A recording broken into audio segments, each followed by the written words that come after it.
Okay, so let me just turn on the camera. I see that the recording is there, right? So it's recorded. So hi everyone, this is Valeria, your PRM, Public Relations Manager for District 108. And together with Elżbieta, or Ella, Ella, can you show yourself? We have organized this very hot, I would say, webinar because autumn is the right timing for conducting speech contests. We are now up to humorous and table topics, and here, even based not in District 108 geographically, I do receive lots of questions from people, from my fellow clubs who do not know how to organize an ideal speech contest.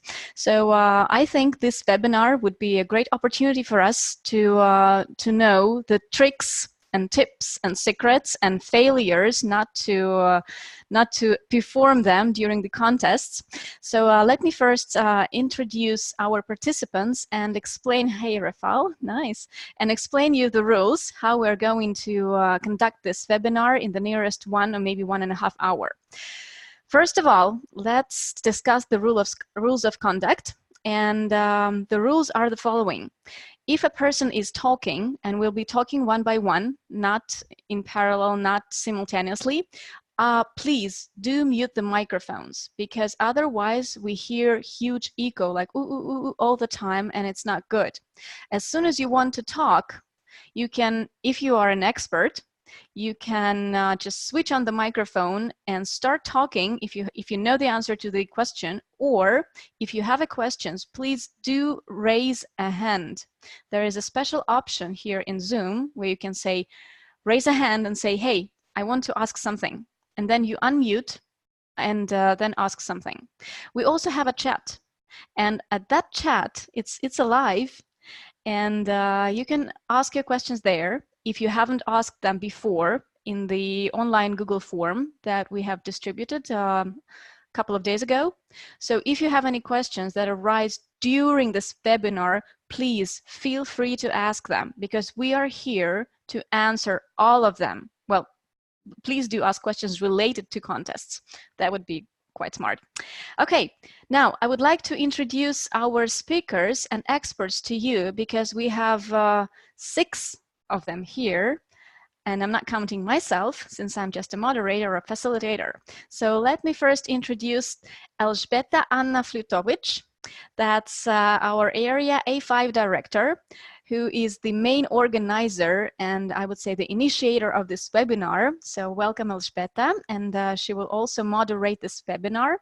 We also have Division A Director, I would say a walking speech contest rulebook. He knows, I think, everything about speech contest. And let's welcome Rafał Staszewski. Rafał, you're here. Good.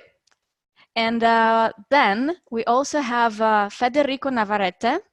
That's Area A5 Director last term. I'm not sure that I know the current position of Federico, but I definitely know that he has huge experience in organizing and holding contests. We also have Bogdan Aldea, who is the current president of the Leadership Club for the 2nd time, if I'm not mistaken, that is located in Lodz in Poland, and he acted as a chief judge at Division Conference. It's not even a club, not even an area, but it's a Division Conference, which is much more responsibility. And we also have Alexandra Yatsukowicz, right? She is the immediate past president, and she's very experienced in contest chairing. So that's another part of organizing a contest. And we also have Monica Milton. She's the president of the Speakers of Lodz, and based on the information I have, it's really hard to count how many Toastmasters leadership roles she has taken before. So hopefully she will share with us all her knowledge and experience. So if we do not have any questions about the rules or any procedures, I would then pass the floor to Elżbieta, or Ella. She's on vacation now. However, She's a true Toastmaster is always a Toastmaster. So I would pass the floor to Elżbieta, and she would introduce the main speakers and the main parts of today's webinar. And please, once again, feel free to ask your questions in the chat. Elżbieta, it's up to you. Hello, hi everybody. I'm really happy that you joined.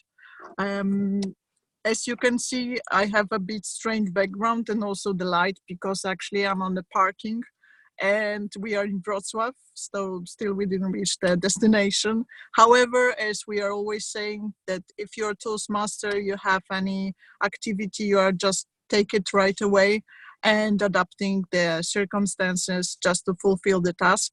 I'm very happy that almost all of us, of our experts joined.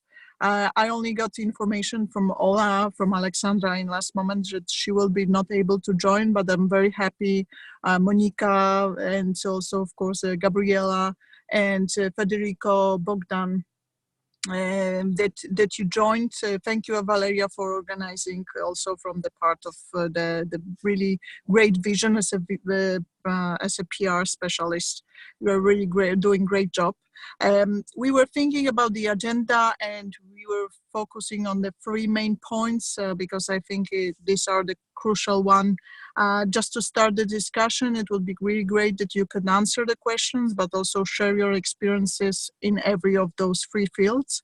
The first of them is just a good, or also as we are saying in the district, to start strong. So how to start strong, what to start with, and I'm saying from the perspective of the person who is already experienced, but also from the people who are starting their road with organizing contests, because I guess there are people with different experiences with us and people with different experiences will be also watching this video.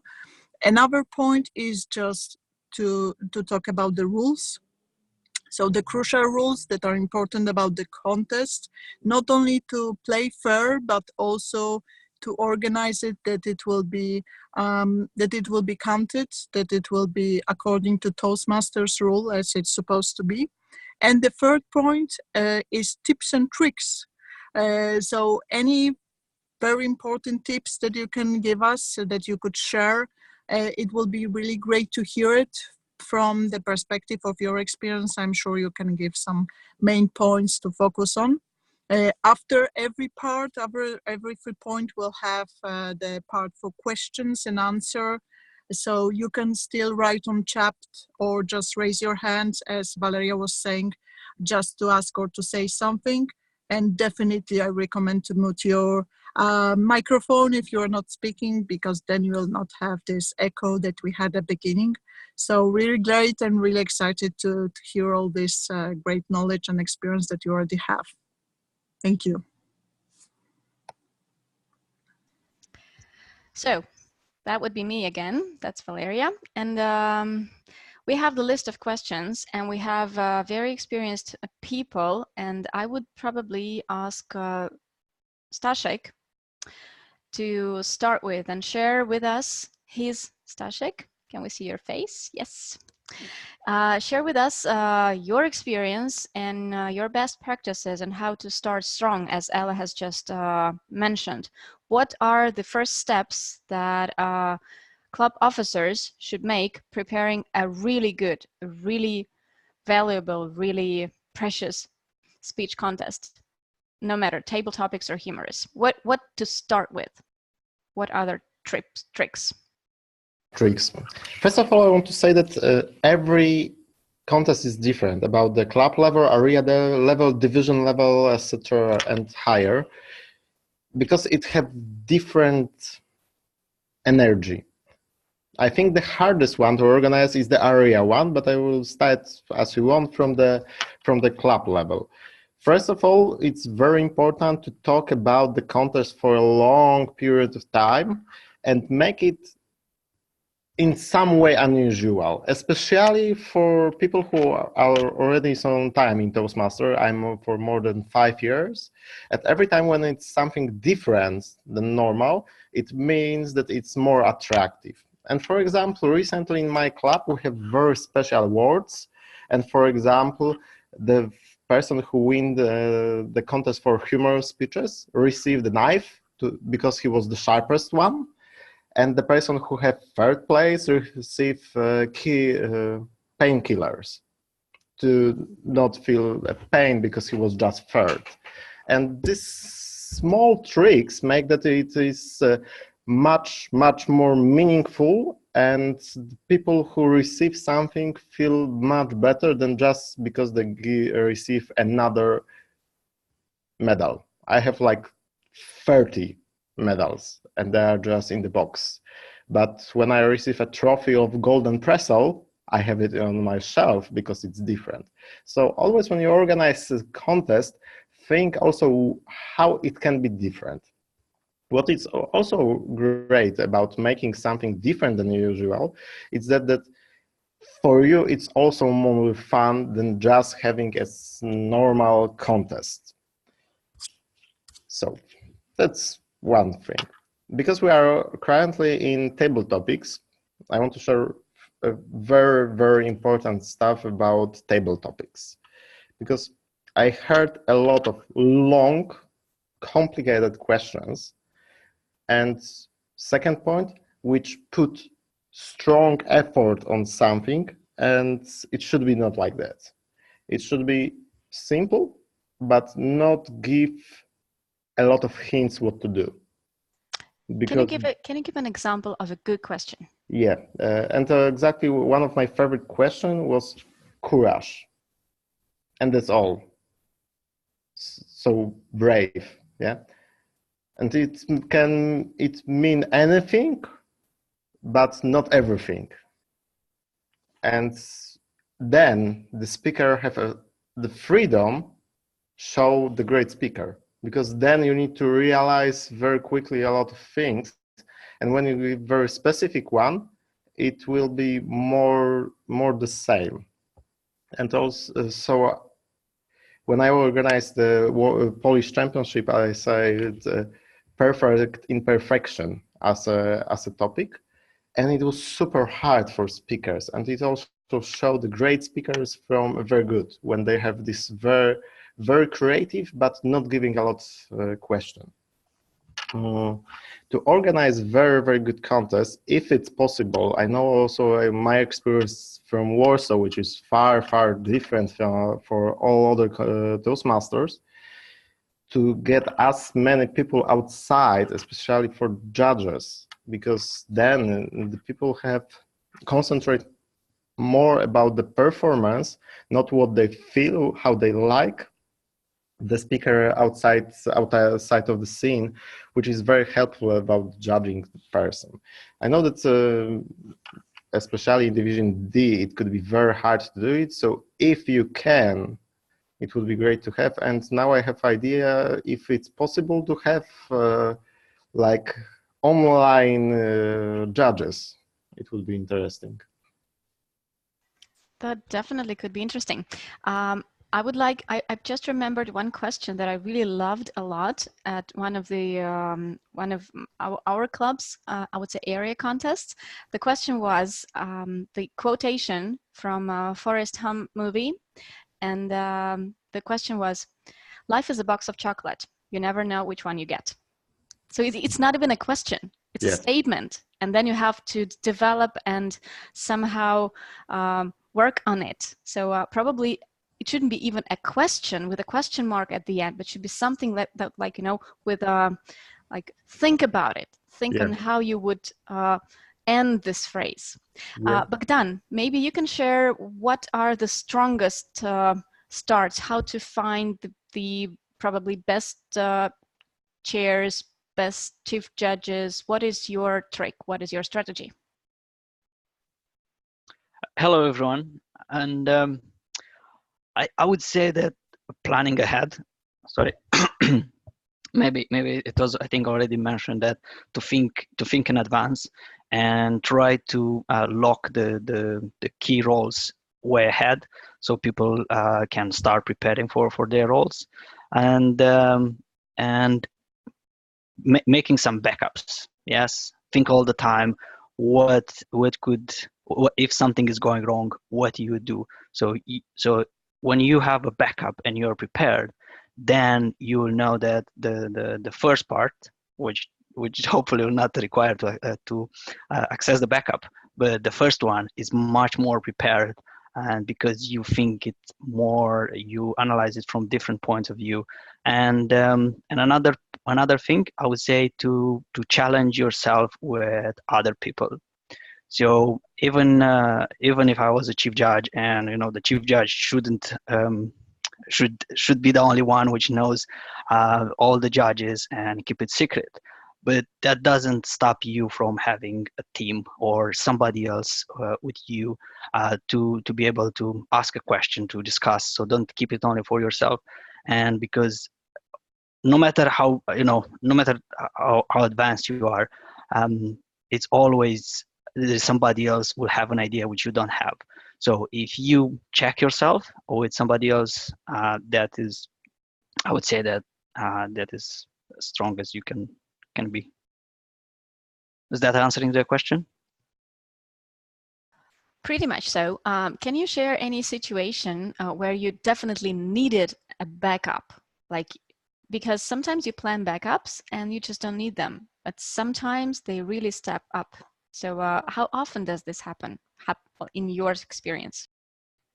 I'm a software developer, so I think I live by backup. So that's the first thing which you have to do. And but related to Toastmaster, I think you can never have enough judges, and to have a backup of judges, because always something can happen and you never know. And also, if you are not in the club level, if you're starting from area level and upwards, you wanted to have it equal, so to give chances to everyone, as Rafael said, because you don't want to have the personal preferences to play a role in how is the judge performing. So you wanted to have a variety of people and keep the balance. So for example, if you take 2 judges from one club, then you have to take 2 judges from all the clubs. And then if you have one judge which is the day before is saying that it can't, what do you do? And actually I had this situation in my contest in division, and I had a backup. I had a judge from outside division, and I could use that one no matter who would cancel in the last moment. So better have more judges, like 8 or Yes, 10, yes, as many yeah, as this is possible. Yeah, and actually from I tried to have 2 judges from each club, but actually I tried to, the aim was to have 3 judges from each club, but actually use only 2. Yeah, I fully agree that having more judges than you need is a crucial one, but something which can help you in case that in the last moment there will be not enough judge. I remember area contest when I had 7 judges, and in the day of the contest, 3 of them said that they won't be there. You can ask participants from another contest, like table topic, to be the judge on humorous speech, and the humorous one to be a judge on table topic. It's like last case scenario, but if it happened that you will not have enough judges, it's probably the best thing that you can do. And the other thing, if you are a chief judge, theoretically you also could be, for example, voting judge, or I prefer tie-breaking judge. And then it can help if you will not have enough people to have enough people to make the contest. Can I just add something? Sorry, I didn't raise the hand. I actually had these backups. So for example, I kept myself, but that was kind of as a backup of a backup, because if you need it, you will be there. But I would prefer for me to pay attention on other people, to make sure that everything else is going according to the plan. And that means maybe I would be a bit more stressed in some moments, and that means I will not provide the same equal chances to, or have full attention to all the contestants. So that means unwillingly I might be not do the best job. So that's why I would prefer that to be just the last resource, as you said. Yeah, that's pretty fair. Federico, do you have anything to share or add? How do you start preparing your contests? I will say that there are two things that to take into consideration. The first one is when you're organizing the club contest, you can try to speak with, if there is on it another club in your area, to exchange the judges. This is not exactly an easy task, or not maybe the better one, but you will have a fairer contest. Why? Because in some scenarios, there could be some rivalries or some people don't match so much. But in this way, if someone is coming from a different club, that is done. The second thing, you can ask always who doesn't want to take part in the contest. We are not in India where everybody takes part. I am pretty sure that even in Russia, not half of the membership tries to do it. So my belief is simple. Ask in advance. I'm 100% sure that you will find more than one person that say, no, I hate cameras. I don't like that people watch me. So these people can be your first people that you can ask, can you become a judge? Can you become someone who takes part? And I'm sure this will relieve a lot of stress in your life. That's great. What are the tricks how you find the contest chair? Let's speak about this role, which is really, really important. I start with the same thing. First, identify who doesn't want to take part in the contest. Because in this scenario, you're already limited. Okay, I know that there are like 5 people from each club that they don't want to take part. When you identify these potential people, you as a member, or if you're not a member, you're from another club, let's say in the area contest, you can ask for the president, what do you think about these people that they told me that they are not taking part? Which of them do you think could be a very good candidate? Let's take into consideration another factor. In some cases, you might need 2. Why? Because what happens if you have multiple languages? This is something very common, especially in Poland. I'm pretty sure in Russia that you have one in Russian, one in English, and sometimes there was even in German in the District 95 in the past. So what you can do is split the work. Don't put all pressure on one person. Sometimes it works if you can find a person who wants to stay the 4 hours or 3 hours or as long as it can. But if you can split it and have 2 people who can, let's say, be part-time for the humorous speech contest or the international speech contest and part-time for the next one, you are making the things easier, since as in everything, if you split, you're able to do more. But if you're trying to put everything on one hat, it can be harder. You can always think what Bogdan said, to have the backup of the backup. And I agree with him. I'm a software developer too, so we have the backups of the backup all the time. But as I said, the first thing, find who doesn't want to take part. There is always a person who hates contests, who doesn't like contests, or that they don't encourage them. Even if you try, even if you give them $100 million, they will say still no. There is always something like that for any reason. Don't judge them, just ask them. That's interesting. Gerardo, do you want to ask anything? Yes, this is Gerardo Garcia. Hello, everyone. And well, from my side, I actually would ask, what do you think, guys?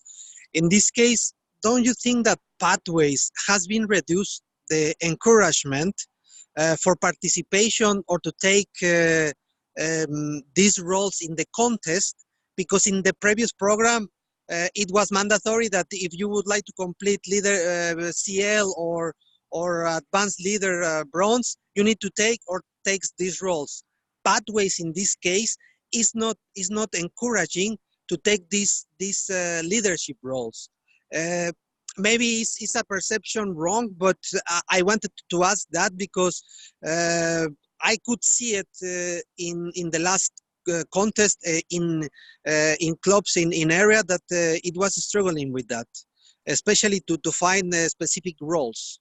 That's a very good question. I also had the same one. Motivation and what credit do we get for taking this part? Guys, Monica, Federico, Bogdan, Staszek, any ideas how to motivate people to take up on these roles? Not that easy. Well, let's say that one thing that you could try, and is something that Bogdan was a very good example during the club contest, is that he brought some flowers to our organizer. You need to appreciate the people. In many times, it's like you make the things like an obligation. Even in the past when you were getting credits, and as I said, this is something that is one of the thousands of conversations that I have had in Toastmasters, that everything is about to get in a ribbon, to get in the next diploma, to get in this. And that's why I believe there are many challenges, because we're constantly focusing on getting something instead of trying to help each other. In some of other organizations that I have taken part, instead of getting thousands of ribbons, we focus on the part that is about giving something and remembering the people. If there are no people, there are no contests. But this is something that we need to create in a culture of the clubs, that we constantly help each other. But not only when we perform a speech, but we can organize a different event and make that a small reminder to the people that they are part of the club. That we can, for example, in one day, we can give them a small cake during a birthday. And these small things that you do can make a different change. I agree with what Gerardo said, that Pathways took that responsibility. And in certain way, I have mixed feelings. In one side, I agree with Gerardo. In another side, I disagree, because this is why I believe that the constant pursuing the DTM, pursuing this, pursuing that, we forget why we're in Toastmasters and we are helping each other. Great. So that's a very good tip, to recognize not only the participants, but also the contest chair and contest judges in front of the audience, right? Did I get right, Federico? Exactly, but not only the contest judges, the timer is a very important person, the sergeant at arms, everyone who took part. Even if there is a person who, let's say, was the backup of the backup of the backup from Bogdan or from anyone, those people should be recognized because you ask them for help. Of course, you will not give them the same things. You can give them even a small candy or a small sweet, anything, but it's a reminder of their work. That's a good point. Monica, do you have any idea how do you motivate people in your club or area to act as chief judges or contest chairs? Hello, I think we should make an example by ourselves. So if we as leaders are hardworking, I think people will see that and will do the same. It's my opinion. And I'm observing it and I think it works. Yeah, what Gabriela says, which is absolutely fair. The secret judges cannot be recognized, but they can be recognized by the chief judge later, afterwards, when the contest is finished and no one can see them. Can that happen? Okay, any questions about the strong start of the contest? How to motivate, how to find the right people, or anyone just to hold the whole story? Hello, this is Ella, and if I could add one question from my side also that I was thinking about, because it's really great pleasure to hear your perspective and sharing your experiences. I'm just wondering, what would you recommend for the people who they don't have experience in organizing contests, they would like to start, or they have even some barriers to start organizing and get involved because they say, okay, I'm not experienced, I would rather leave the field to the person they have already experienced. So what would you recommend to the person that is starting organizing the contests, how to start in a good and strong way?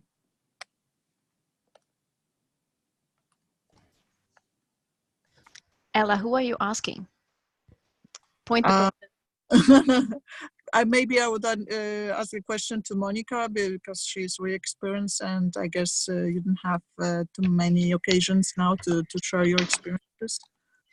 In my opinion, first thing we should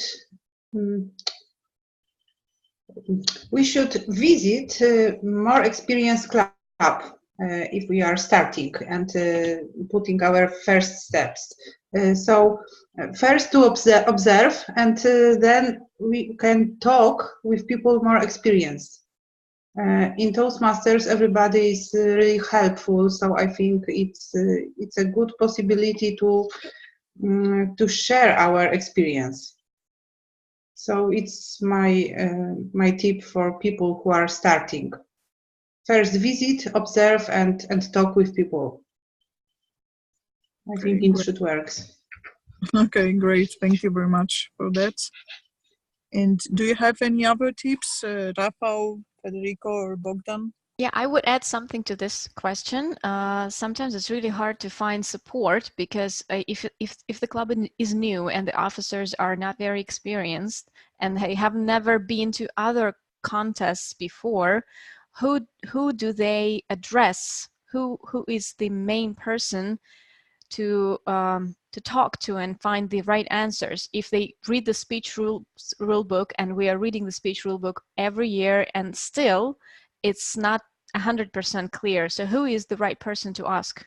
I think that for new club, there are two kinds of people that you should ask. One, you have a mentor, and you should try to get you as much from your mentors and from your sponsors as you can, because they should care about you. And the second, you have area director who also should help you. So it's important to know the structure. And I think the new club should receive a lot of support at the beginning. I remember when my club was launched and we was not very experienced, and we created the contest with help of area director who gave us a support at every level, helped organize the judges, etc. And it was very, very, very important for us. And I thought that for especially the division where you need to travel a lot, or even area where you need to travel a lot, maybe it would be good to organize, for example, a trip or visiting their city or for something like this, if you need to ask for judges from outside, to make them, they are willing to go there, not just for Toastmaster reason, but also give something additional for them. Oh, good point. Get a mentor. Gabriela says we have just launched this program. Well, that's a good thing. Good start for a new club. Let's go to the rules section. That's the second point that Ella has identified as an important part of the contest. And the big question is the rule book. It's how many pages? Like 40, 50 pages, and it changes every year, right, after the convention. So shall we read this carefully from A to Z, or shall we just skip the parts that we know and focus on something that is new? And how strict is that to follow those rules? And if we don't, what happens? Are there any restrictions? Are there any punishments, or what? Guys, Bogdan? Hello. I would say that maybe not to read it like strictly like the not to be like a Bible, but I would say that before a contest you should read it. Just have it, pass on it, just to, even if you are familiar, just so you remember some things, because even if you did a few contests in the past, and I'm not talking only about things which are changing, but there are cases which you didn't encounter the previous contest, and maybe you forgot about them. So it's good to have something to remember about it. And another thing is that I had a bit of a pressure because at the beginning, when before being the chief judge, Gabriela actually contacted me and said that we'll have a meeting with all the chief judges, and then we'll have like a test. And I was like, oh, that is really serious. And I started reading, being really scared about it, and that really helped me because I got more familiar with it. But then I realized that it's good to have that book, and if later you'll get a question or you'll have a situation that you don't know how, you will remember that, oh, there was something about that thing in the book, so I can go and check it at the time when you have to answer. So it's not that you have to memorize it, everything, but it's good to have it so you can go to it. And if you are a bit familiar with it, then it's easier to find something when you need it. So for example, if you're in the contest and somebody's coming and asking you something, it's like, okay, I know this because I read it, or let me double check for you and I will give an answer. That is also showing that you respect the book and that you respect him and you don't want to lie him. And also something which I realized only when I was in the middle of the contest, it was that if you make some mistakes, you can the contest will be repeated, will have to be repeated, and you don't want it to take that responsibility, let's call it, but you don't want it to make a big mistake that actually will require another effort to do another contest. So if you take the pro and cons, just reading like 40 pages, how long it will take, but how much it will take to organize another contest again. That's a very interesting point about repeating the contest. I've never heard about this before. But I still have one more thing to add and ask Staszek to share. Can you please tell us about the contest chair and judges, chief judges accreditation, and how strict is that? Mm-hmm. Sure. I will add just one thing to what Bogdan said, which is especially important for the contest Toastmaster,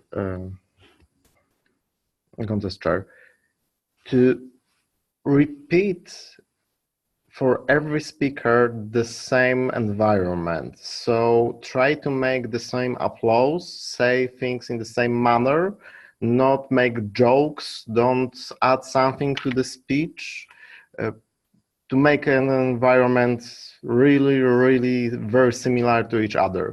Which I have one thing which I'm thinking a lot in humorous speeches. Maybe it would be good, and it's a manner of discussion, to warm up the public before the contest, because the first speaker then have like a cold audience and after they are more willing to laugh. So maybe there is a place to make some fun, but typically the contest chair should be as strict to the rules, as invisible as is possible. And for me, it's one of the most important things to remember. About the contest, the judges and etc. From the area level, remember that the judge should have at least 6 projects in CC or 2 levels of pathways. Plus, from area, we add the accreditation process, because for one of the goals for our district is to have very good contest and high quality. So we add accreditation of the chief judge and contest chair. So we just check by the accreditation how well they know the rulebook. And the accreditation is very specific. So you rather need to read the damn rulebook, or at least open, and you know how to check stuff there. But it's easier and better just to know the rulebook. And I think it's very important. And if you want to have it, just ask your area director, who can send the accreditation to you, and you can pass it for also your contest. And I think it's great for everybody to check how well they know the rulebook, especially because there are some common knowledge, like there is 1-2 minutes of silence after the end of the contest, and there is no 2 minutes of silence. There is as much time for the judges as it's needed. But like the common knowledge is that there are just 2 minutes, and also the accreditation helps to deal with this common knowledge. Should I ask something, Valeria? No, Staszek. This accreditation, is it necessary for which levels? Club, area, division, district, or just? Add it from area level, which should be created. You can skip it, but you should. At club level, it's your business that to have higher level of contest, you can do it. Okay, now I have a tricky question to all the experts. I guess, yeah, I guess you all have witnessed lots of contests of different types. So if you encounter some mistakes, some rules violation made by, I don't know, most likely the contest chair or the chief judge, so it's visible to you, how do you react during the contest? Do you step up and say, no, the contest should be cancelled, or we just have to repeat it? Or what do you do? What do we do if we see something that is something wrong there? How do you deal with this? A few times. Federico, raising a hand? No? Yes. Tak, Personally, what I will do, because what you are saying is something that happened a couple of years ago here in Łódź. So I'm not talking about theories, but based on a fact. The person that, when they happened, this situation that you mentioned, is that this person was very knowledgeable about everything connected to Toastmasters, and he raised a complaint to the club. So instead of allowing this situation, the best idea is to speak with the judges and repeat the contest, because this person even raised a complaint to Toastmaster International. He sent an email to Toastmaster.org, and the answer from Toastmaster was, you need to repeat the contest, even that they didn't want to do it. As simple as that, because trust me, some people are more knowledgeable than us, and they read more carefully those things. So the best idea is, if you are aware of this, just speak with the judges. It might mean it's better to repeat it, and someone raised a complaint, and everything that you did is going to the garbage bin. About those complaints, reading the rule book, only the voting judges can raise a protest, and protest is not similar to complaining, right? So it's different. The difference is that this person identified that there was an unfair action. So this person went, instead of doing any mess during the contest, he went to Toastmaster.org. There is an email there where you can raise the complaints. He sent the email, and the answer from Toastmaster International is, the contest must be repeated. Even when the winners are announced? It was after the contest. So because in rulebooks, it said that when the winner are announced, there are no protests that are eligible anymore. So this is not about that case, right? So you just have to tell them, guys, you have to repeat all thing from scratch. As I said, that's what Toastmaster answer. Okay. Staszek, Bogdan, Monica, Ella, did you have anything? Yeah, Bogdan? This is the reason why I said that it's good to read the book, to be familiar, because then if you see something during the contest which you're not sure, you can go and double check the book and see if it is according to the rules or not. And actually I did few times. I was just reading the book just to make sure that is according to the rule. Because if you have somebody which making a complaint, or even if it is official or not official, you can always say that, look, in the rule book, it is written like this. So we follow according to the books, even if you might think that is not fair. And another point is that I don't remember what was, there was a small thing which I was thinking that is not, it wasn't fair. I had the impression that some people might think that encourage or advantage one contestant, and without actually making visible to anybody, I discussed with the contest chair and make her aware of it, and ask her to do the same thing for all of them, because you wanted to give equal chances. That's why you have the rule book. So if you have equal chances, even if you have something which is my thing that is not right, or something like this, but if all the contests all have the same conditions, then you can say, look, I did as much as possible to be fair, because sometimes we are humans and we do sometimes some mistakes. Some people are stressed. So if you show that you try to be as fair as possible with everyone, I don't think anybody will blame you for that. Yeah, still, if I were a speaker and I didn't know that the rules were violated, and then a day after I won the first place, people come up to me and say, hey, you have to repeat. that would be quite demotivating. How do you deal with that? That's a question. You don't know how to deal with that, right? So just ask people to participate. Okay, I have a question from my friend from Moscow, and she's going to be a contest chair for table topics, and she has a question that is about the rule book. And she specifically asked me to transfer this question.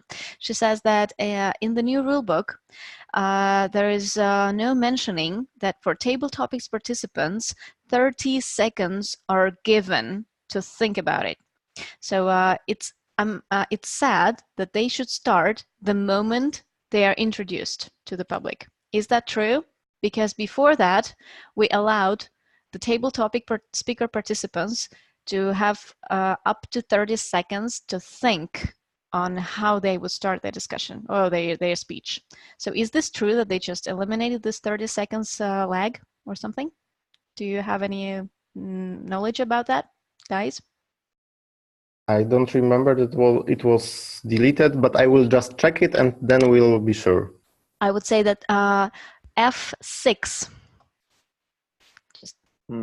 I haven't read about it. However, I have a small advice that every time that I have this kind of doubts, like what you do, is people know that I always send emails to Toastmaster International. For me, this is the best way when I have these questions, just raise it there. They have specific channels for contests, for elections, for everything that you can imagine. And they answer after maximum 48 hours. So if you have this doubt, just raise the email right now and they will give you an answer on Monday, more or less, because it's Friday. But for me, it's the best. I found answers about if you, for example, found a new club and the election season, and it's for 1 year the election, that you can be almost a president for almost 2 years, which is totally different of general rules and very strange questions. I have asked them and they always answer. Good. Well, 48 hours. That's a good timeline. So, guys, when you are looking for people to well, not the participants, but the organizers, what are the main competences you're searching for? I mean, if you are, say, a president of the club and you need to point out a person who would take care of the contest, what are the primary things you're looking at? Like leadership roles? Is he active as a Toastmaster? Is he active as an evaluator? How do we determine these people? Like, what are we searching for?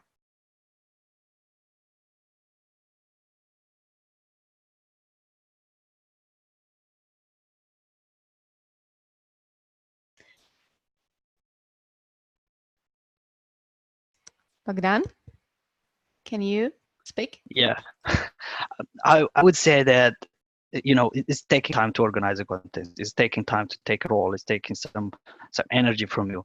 And if you ask somebody to do that, you should try to think somebody which will benefit from it. So when you know people, especially in the club, but also in the area, you are quite familiar with people.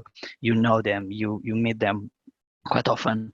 You might have an idea of people which might benefit from it, which their goal in Toastmaster is to, for example, to have a lot of events and they have to perform in front of the people, and just go and sell it that look, you'll have a benefit from it. Because and also at the beginning we said that how do you find somebody like this? And I have a trick. My last resource for this is ask people for a favor. If you go to some people and say that, can you do me a favor and take this role? It's less likely to say no. And I think we all have experience with Toastmasters, which we don't know, and we ask them questions and we got an answer. And especially if you know that person and you ask for, can you do me a favor? It will really help me to with this. And or if you go and say that I need you, and it's more likely that that person would say yes, or or will tell you why they're afraid, the reason why they're afraid, and then you can work with that reason. Yeah. So for example, I say that I don't have experience. Okay, we will find somebody else with experience which you can go and ask questions. Yeah. So if I, for example, participate in a contest and I need somebody to take a role, I will not be able to help that person, but I'll find somebody else to back it up. Good point. So asking for a favor, telling a person that you need him or her, and offering some help or assistance if he is afraid, because sometimes when we ask people, they say, oh, I'm not sure I can handle this, I'm not that experienced. So yeah, that's important. Guys, any more ideas how to what to look for? I mean, like, because before we heard that if you're not participating, well, be a judge or be a chief judge. So that's a nice approach, but it might not work pretty well sometimes. So Federico.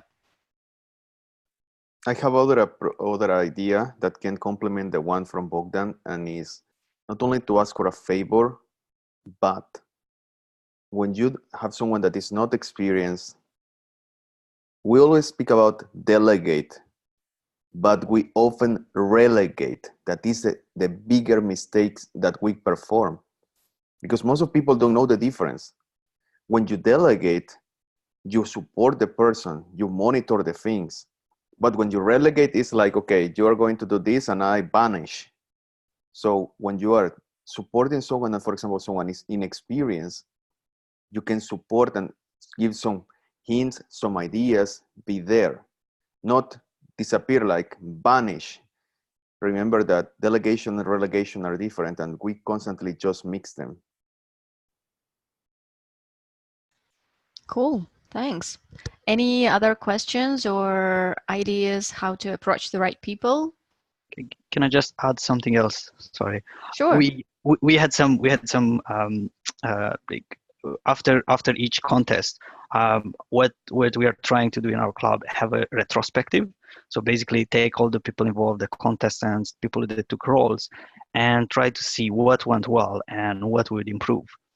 And after the last retrospective, we decided that next time when we organize a contest, we will have a person which is a contest organizer or manager.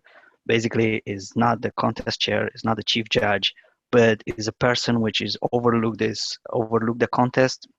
And if there are some changes, they are going to that person. So there is only one person which know if there is a cancellation for something, and or so if somebody wanted to have a question, it's go to that person. Not necessarily that person might not know the answer, but would be able to point out to the right direction. So having another person which will take a role as helping, that is also much easier to find a contest chair saying, look, we have somebody which is managing this, so we'll be able to offer you some support.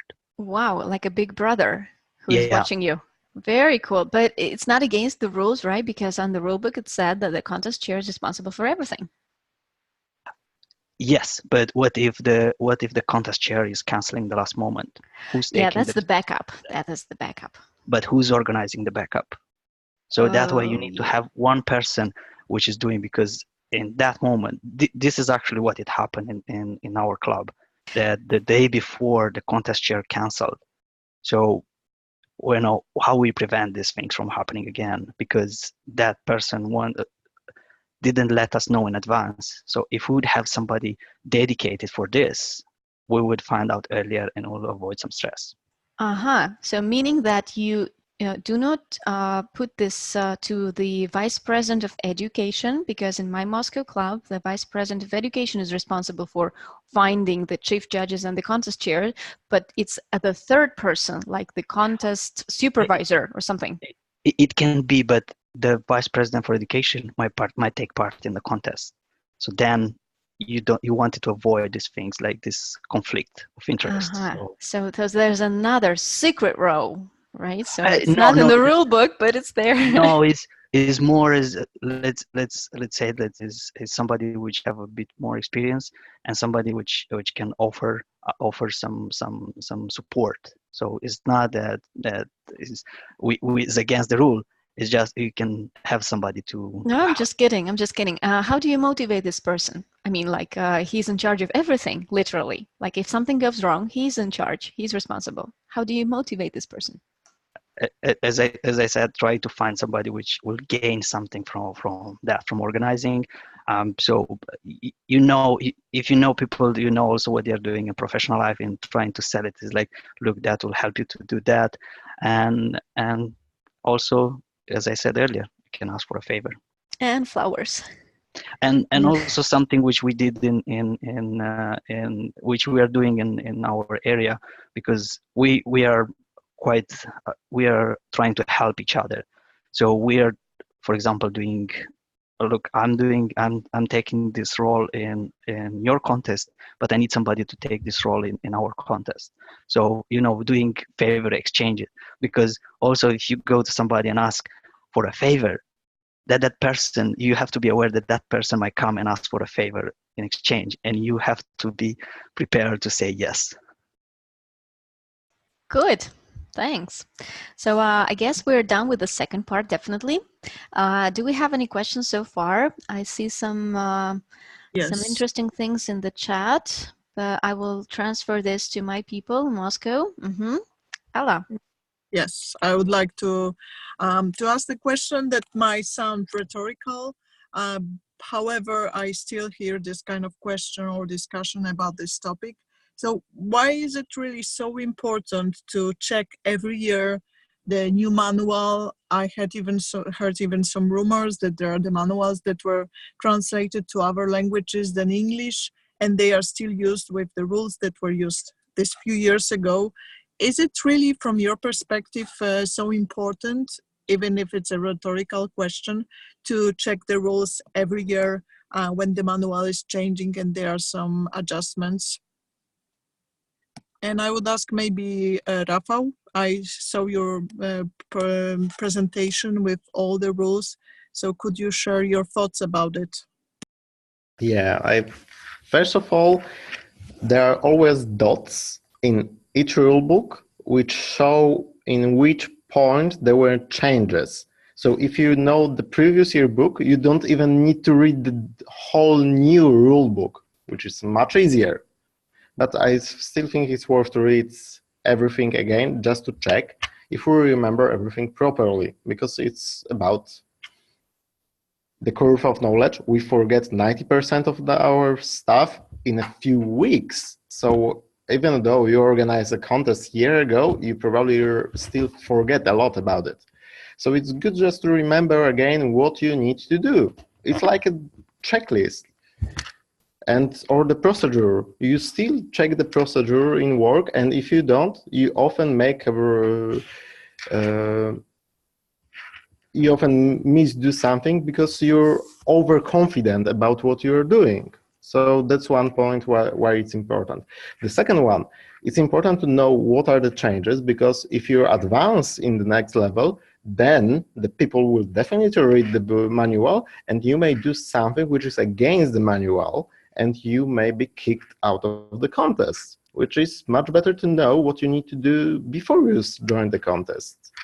So I think it's the second point. And the third point, especially for people who are starting, because I saw a lot of times that people who start don't read the damn manual. And if you will read the damn manual, it will help you to know what are the rules of the contest and also how the judges check and vote for you. And I recommend all my mentees, if they participate, just check what are the requirements for the contest, because then you have higher chance to win. So I think 3 quite good points. I hope that somebody else have something more to add. Anything to add? I would say, yeah, that would be good to know the rules, because someone can write to the headquarters and that would not be that nice. There is one question in the list that we have about the tricks and tips and secrets and other things like that. What were the most surprising situations you faced organizing or better say during the contest, something that I didn't expect it, but that worked out really well. Some probably great questions from the contest chairs at Table Topics, or some interesting prizes like, you know, the knife or the painkillers, as Stashik has mentioned. Something to share so other people can take this and use this. Anything to share?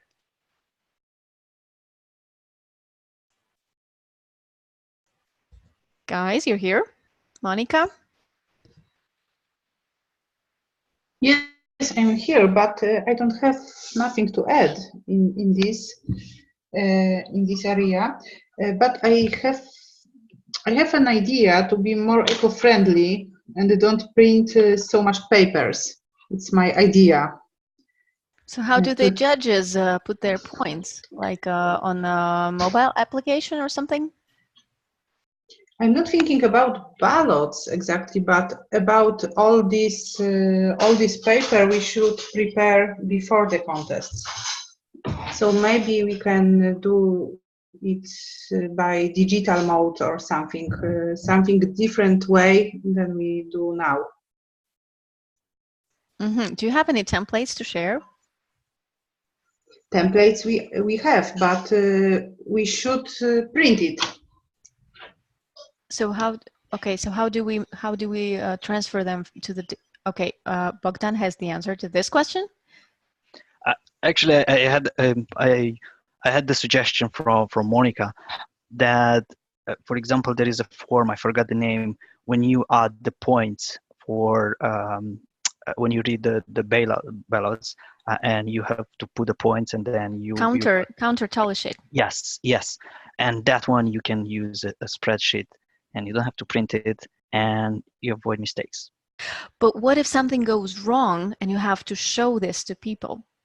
I mean, like that's or you never have to show it to people. I to be honest, I still have the ballots from the contest. Oh my God! You have to destroy them and burn them and eat them. No? Because I kept them till everything was clear with the contest. Because if somebody will ask me why that happened, I can actually prove it that I did, and I also double check and all these things. But if you have to show that, then you can show the spreadsheet. You can print it later on. But in this way, you avoid printing one paper, and actually one paper per contest. And of course, I would encourage to have a backup, that in case that your computer is not working, you should have somehow to be able to print it in the last moment. So again, think about backup. Oh my God, I think you should change the surname Bogdan Backup.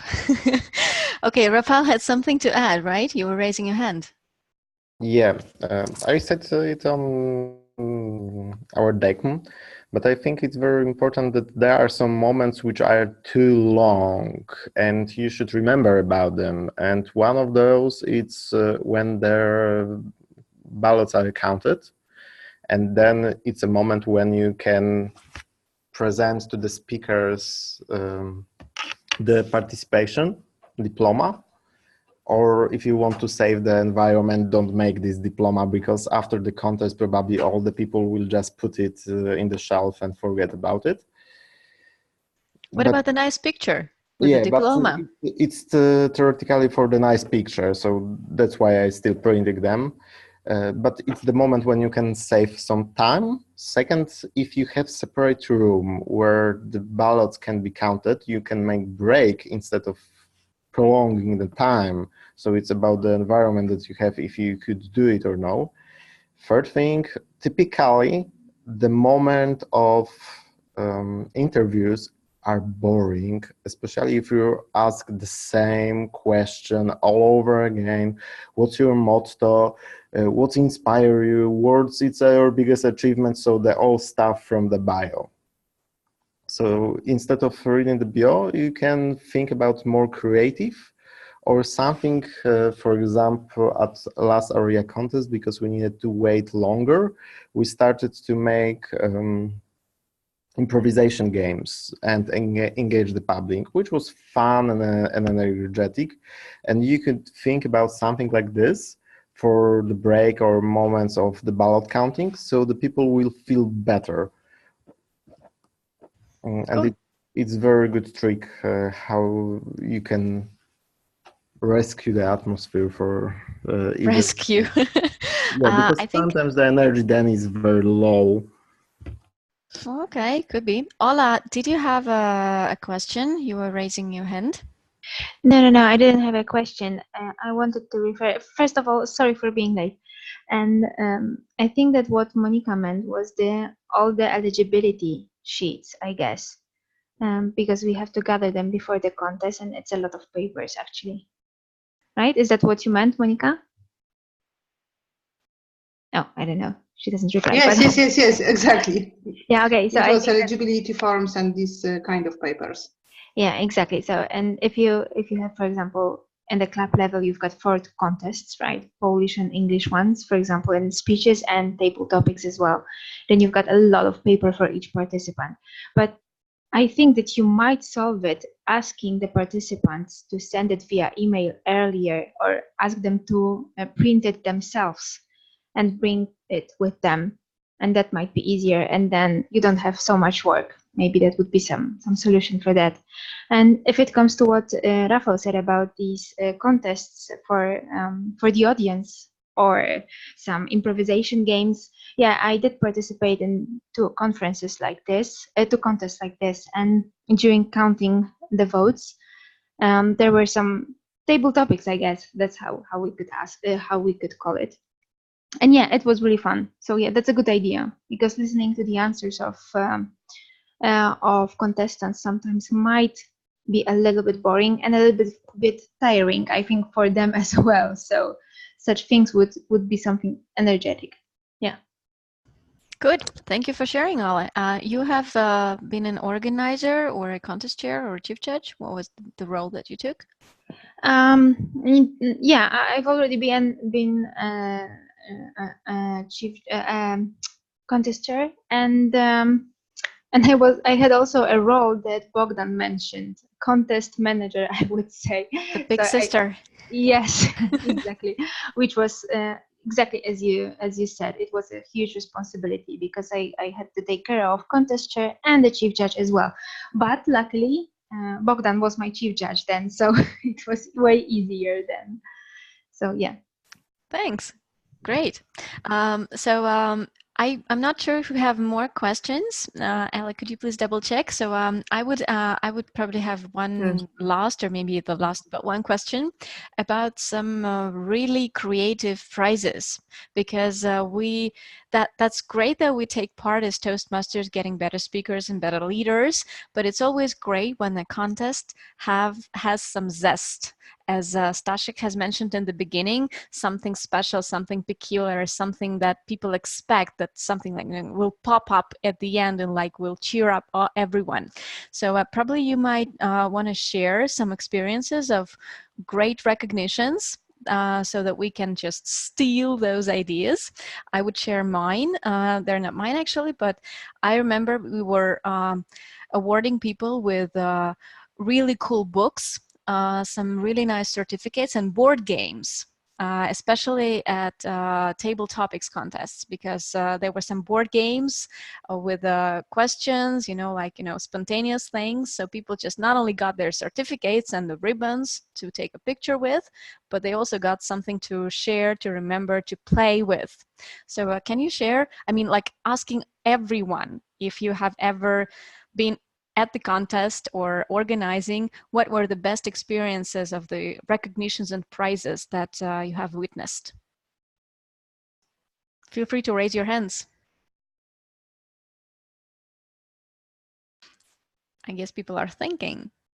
Staszek, not about the knife? Yeah, I remember from, I think it was 2015 contest on district level, when on the final, the contest chair came as a clown.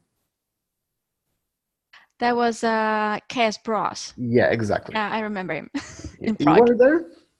Yeah, I was there. You saw the photo? Yeah. Yeah. Oh, it's pity that we didn't meet then. And for this humorous and table topic, because they are more entertaining, I think it could be fun to do something like this. About the warming up the audience, you can also think about some, for example, the massage. You know, there are these tricks that, okay, now turn left and start the massage, the person on the left and then on the right, and the people then will be more energetic and feel better about themselves. You can do some networking session at the beginning or before the contest, so especially like area or this division level, where then, okay, now there's 10 minutes and you need to find out other people who are for the same time in Toastmaster, for example. Oh, very good. So, and this interaction with the audience, how much time it should take? Because you don't have that much time as a contest chair to spend on those stuff, like a minute or two, or what? It should be a few minutes, and especially if there is like a few minutes before the contest. So, for example, you start at 7 p.m. and like 8:50, okay, we are already here, and we'll make some exercise, so you will feel better. And you can start on time, but say that you will do something before being on time, because normally most of the people are already there. You need probably some time to organize everything. The chief judge will take care, but the contest chair can already do something for them. And I think cool. I think it would work really, really well. Also, I remember that for photo session, when you just try to make the photo funny and like not only here is with me and my diploma, but when you starting to make fun, different poses. I remember when I had long hair and on one contest I spread around my hairs and I wish I could do this now. And it started to be fun. Everybody was laughing about it. So it's especially good if the speakers do something like this, because it's more natural, but you can think about this small element after the contest when you can make some laughing, repeat some jokes, which already was quite good.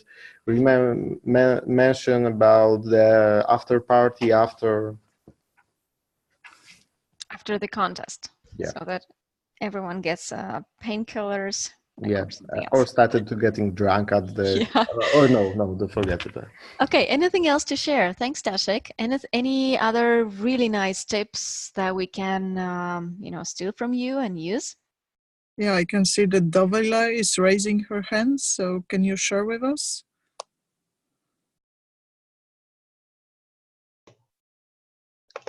Yes, hello everybody. So now I will just sharing my screen. Myself. Hello everybody, Dovila from Lithuania. So last time when we had contest, I was contest master, and because I'm not funny, and that was humorous speech contest. So what I used some of the tricks that warmed up a bit of auditorium. So one of the things was that we stood up and I said, now turn to your left.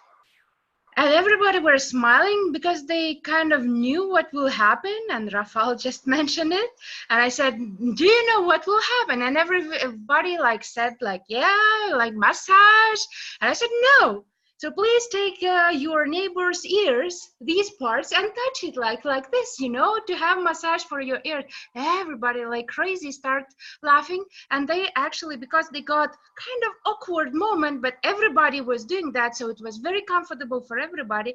Everybody felt way more, I don't know, cozy with all the neighbors. Another thing what happened during that contest, that we had SpongeBob. So in our contest photo, you can also see SpongeBob SquarePants, huge human size SpongeBob SquarePants. So actually, animator. Sorry, that was the club or area or division contest with the SpongeBob? In that exactly contest, it was club. Oh my God! So it was like a trophy for the winner? No. It was human being SpongeBob. I mean, literally animator, like person dressed up as a SpongeBob SquarePants. And dancing. Goodness. Yeah, and also we did some dancing. So we had a Chocolata song, and everybody were doing chocolate. So like people really start laughing a lot, and it was just a dance, short Wow. dance for 1.5 minutes. The photo with the SpongeBob, it was just a kind of accessory. It gave a lot of boost of energy, and that thing with ears, with all the speaking, everything included, not more than 2 minutes. I mean, with all the speaking, because touching it was one side, another side, so it was like 30 seconds or 15 seconds each. Great. Thanks for the tip. Anyone else to share something weird? SpongeBob or Superman or something else? Just to share.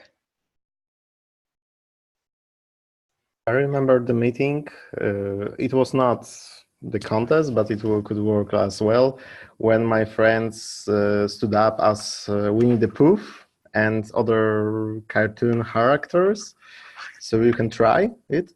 And for recognition, also Ella did it right now, and she ordered wooden medals instead of normal medals. And I remember that all the participants simply loved them. And I also make them for the Polish Championship, and it was like, wow, it's something different. So again, making something different, and like with the ears, it's simply fantastic. I need to think about it. Great, thanks. So any more questions? Because we're almost out of time. So any other questions about contests, rules, or how to start, or how to finish, how to protest, or anything? Feel free to ask, because we will be wrapping up pretty much soon. Yeah. So, Stella from this side, I would like to add one question and one side, one thing. For all our experts, the question, if you could share like one moment with 2 or 3 sentences, the best moment that you experienced during the contest, like in the end, having, I don't know, the great satisfaction or something that you remind yourself every time. Starting maybe from Monica this time. So the best experience that you remember from the contests. The winning experience, probably. Yes, the one that is like motivating you. Okay, the chief judge left in the last time, but still I remember this moment that we were giving something like Staszek mentioned about this wooden medals, and thank you, Rafa, for this inspiration also about that. So any idea about that, like 2-3 sentences, like Varida said, that we are a bit going to finishing. For me, satisfying is all things, all well done jobs. For example, I remember once I was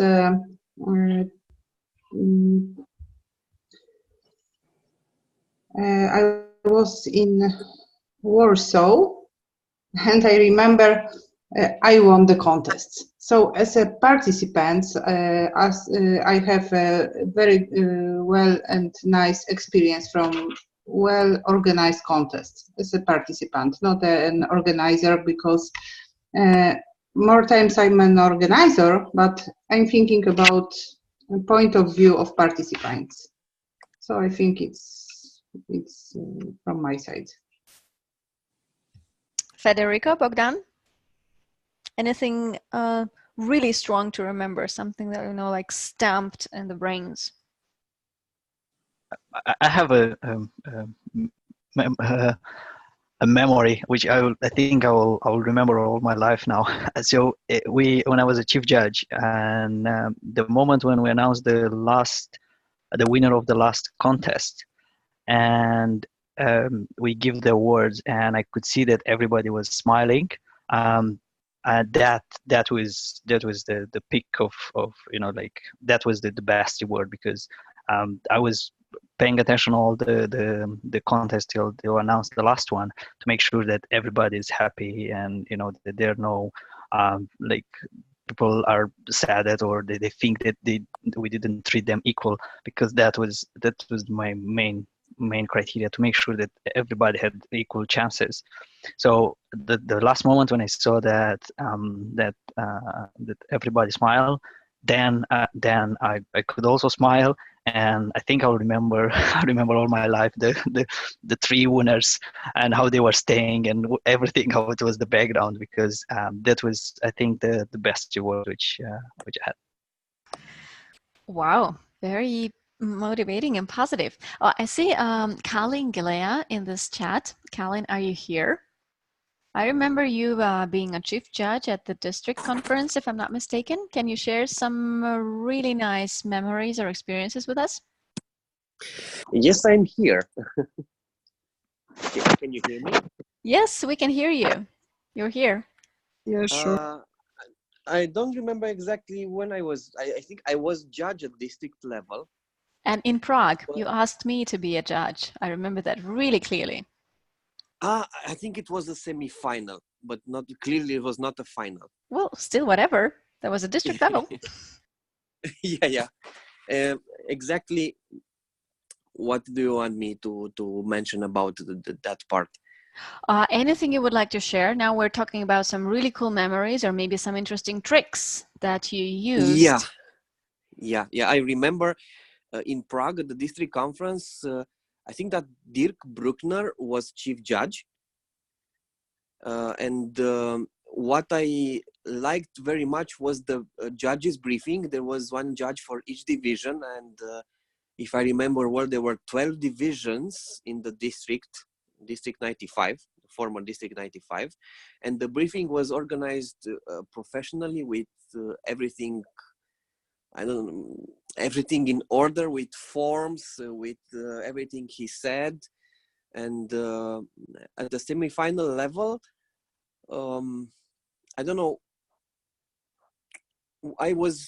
as a chief judge, I was very satisfied with the result of the contest. And I think that if you are a chief judge and you have a feeling that the first, the second, and the third places are selected exactly or more or less as you would have imagined, and people are satisfied, then you can say that the judges were, I don't know, the process of establishing first and second and third places had a good quality. So that's the measurement, right? So the way you expect, I mean, the way you expect the winners to be placed based on what you hear and how the judges place them, actually, I would say, prove that you made the wise choice selecting the judges. Is that what you meant? In a way, yes. Of course, everyone is subjective. You are not 100% objective. Yeah. But if your opinion about who gets the first, the second, and the third place is more or less the same as your judges have decided, then I think that there is a good chance that the quality of the judging process is very high. So. Yeah, that could be a good point. And I also really loved the idea of Bogdan to have the follow-up meeting afterwards with the whole team to wrap it up and to see what was wrong, what was great, and how we should proceed. So yeah, that's something that we have never had here in Moscow, and probably we should actually introduce this. So we just hold the contest, and yeah, we just forget about it. Thanks God it's over. But actually, it's not. So sometimes you have to follow up with this and find out the best practices. That's something that we should not forget about. Okay. Yeah. By the way, Yeah. I remember that I made a mistake. Now I remember when I spoke with you to be a JAV in the semifinal, and I didn't calibrate the relationship, and as a matter of fact, I realized that you were already a very experienced Toastmaster, and I started to say some basic things about judging, and you stopped me, and I would like to thank you for it. Oh, that's okay. Just forget about it. Thanks. So guys, do you have any more questions? Any more anything to add Yeah, I want to add, and I want to say to Kalin that exactly like always in Poland, after in Polish championship, is like when the person who people think should win, it's like the whole conference is good. If not, everybody is complaining. So it's really very, very important. I remember one mistake that I feel a lot when I was a speaker. When at division conference, I go to the toilet and the contest chair didn't check at the beginning if every person is on this in the room, and started the contest when I was away from the room, and I was the first speaker. And when I entered the room, he said, now it's your time, and just left the stage. And I had some visual aids that I needed to take from the backpack and come back to the stage. So it was like completely fucked up contest, but I didn't care so much about that one. And about the tricks, it come back to me that when I was a contest chair of Polish championship in humorous and table topic, I recreated one famous Polish comedy scene when a person is walking with a long stick, like on the train road. Sorry, I forget the road. The rails? Yeah, the rails. And everybody was laughing because of it. So you can think about this kind of recreation.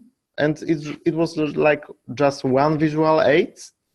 I said a sentence like 30 seconds, something like, I hate Mondays, but thankfully today is Friday and we'll be for 3 days at the conference with great fun, and everybody loved it.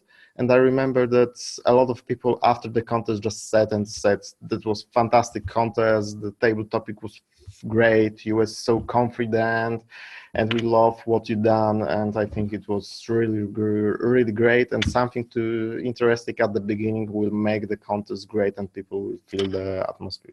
Yeah, I totally agree. When you act like a robot, like speaker number 1, speaker number 2, thank you, minute for judges, that's pretty dull, and people just don't empathize. I mean, like they don't feel connected to you. When you are a person and when you personalize something and you make them feel like they are appreciated and they are valued, that's really great. And it's not happening that often, as I wished it would. Okay, so if we have no more questions, I think that is probably the right time to wrap up, since we have 3 minutes to finish the webinar. And I would pass the floor to Elżbieta once again, since she was the engine of the whole thing. So Ella, could you please wrap it up? Sure. Okay, great. Thank you very much. Of course, I'm still here, and I had so many questions, but in the meantime, you're giving the answers for all of them. I didn't want to interrupt you also with all of them. Like I did the district training, right, Rafa? So thank you very much. I'm very happy that we had the chance to meet. Thank you for, of course, sharing all the tips and tricks, and very important thing, the rules also, because then the contest is just not valid. However, I'm really amazed also about your experiences and some good memories that you have. I'm sure that these are the right points to keep with yourself. I believe that this is also another opportunity for us to share and also to underline how important it is to share experiences and some ideas from the past. And another example that really in Toastmasters, we have many great people that would like to share, participate, and support each other. So thank you very much for that. As we are saying also in district that we are stronger together. So that's really good and great example and experience for that. Thank you very much. And we cannot finish, let me prepare only the camera, without one thing. And big applause for everyone. Of course, we cannot do it. Sorry for the camera. We cannot do it in Toastmasters without the big applause at the end, right? So big applause, and Hey, thanks.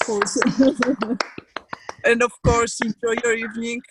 It was really great experience. I'm hoping that we'll still have another chance to share different experiences next time. Great.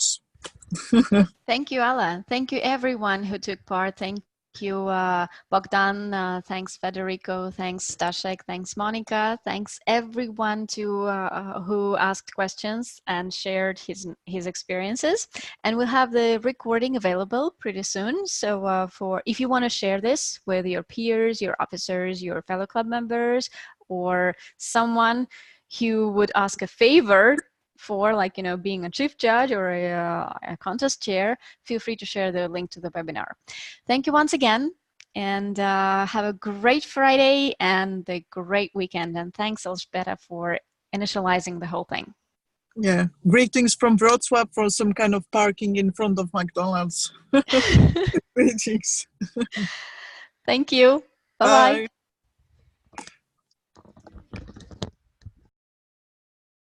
Bye-bye.